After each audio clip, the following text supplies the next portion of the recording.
I am Diogenes of Sinope. Many people call me mad.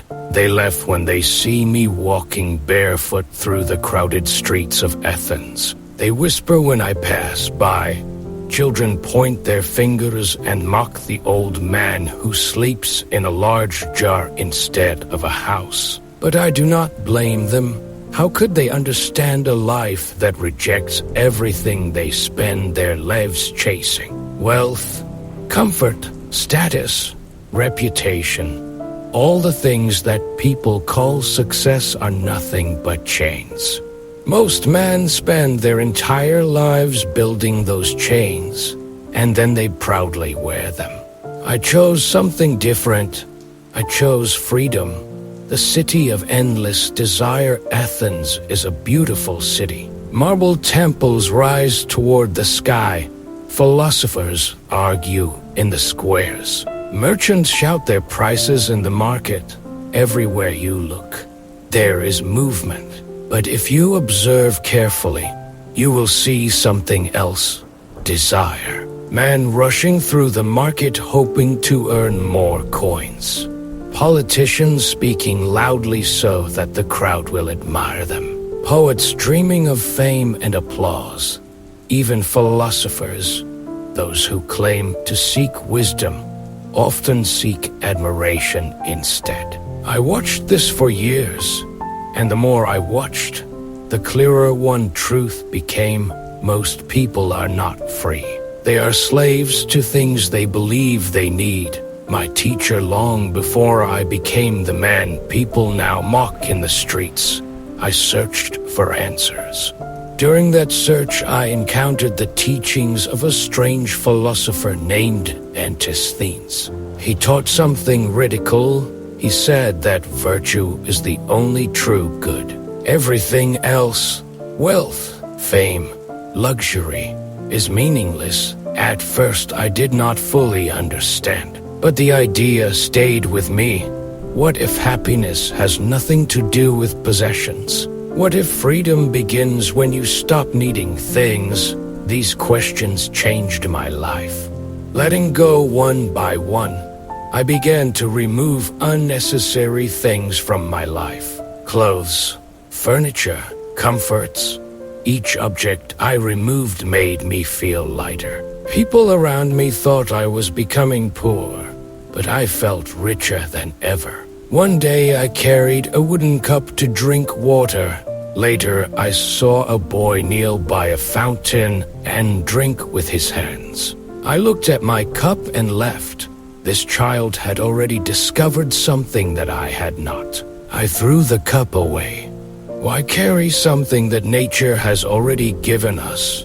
Living outside the system, eventually I stopped trying to live like everyone else. Instead of a house, I slept inside a large storage jar. Instead of soft clothes, I wore a simple cloak. Instead of chasing money, I walked through the city observing people. Some called me a philosopher, others called me a beggar, many simply called me crazy. But I was conducting an experiment. I wanted to see how little a person truly needs to live. And the answer surprised even me. Very little. The lantern, one of the things that made people laugh the most, was my lantern. During the day, when the sun already filled the streets with light, I walked through Athens holding a lantern in my hand. People stopped me constantly. Diogenes, they said, why carry a lantern in daylight? I answered with the same words every time. I am searching for an honest man. At first they laughed, but after a moment, many of them grew uncomfortable, because somewhere deep inside, they understood what I meant. Honesty is rare. Most people wear masks. They pretend to be wiser, richer, braver, or happier than they truly are. But a person who lives without masks, that person is difficult to find. Insulting the powerful, I had little patience for powerful men who believed themselves superior. Politicians loved admiration, generals loved glory, kings loved obedience, but none of these things impressed me. What value is power if a man cannot control his own desires? A king who cannot resist luxury is not free. He is simply a slave with a crown. The day the world's greatest king came one morning, the streets of Athens filled with excitement. Soldiers marched through the city. Nobles gathered in the squares. The man responsible for this excitement was the most powerful ruler alive, Alexander the Great. He had conquered kingdoms, defeated armies, expanded his empire across continents. And now he wished to meet the strange philosopher who owned nothing. I was lying in the sun when he approached. His shadow fell across me. The crowd waited silently. Then he spoke. I am Alexander the Great. I opened one eye and looked at him, and I am Diogenes. He smiled slightly. Ask me for anything, he said. Anything you desire, gold, land, protection. For a moment the crowd expected me to bow, to beg, to ask for some great reward. Instead, I said something very simple. Yes. Alexander leaned forward. What is it? I pointed toward the sunlight behind him. Stand out of my light. A king's response, the crowd gasped. Some thought Alexander would order my execution. After all, kings are not accustomed to being dismissed like ordinary men. But Alexander surprised them. He left. Later he told his companions, if I were not Alexander, I would wish to be Diogenes. For a moment, perhaps, even the greatest king understood something. He possessed the world, but he still desired more. I possessed nothing, and I needed nothing.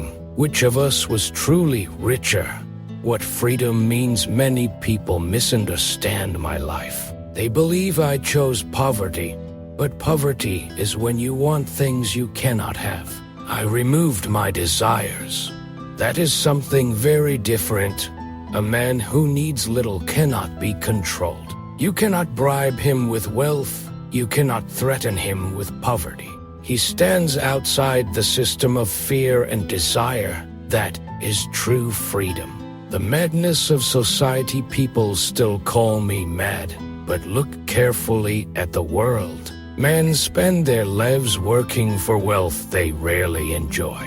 They compete for status that disappears when they die. They build houses larger than their happiness.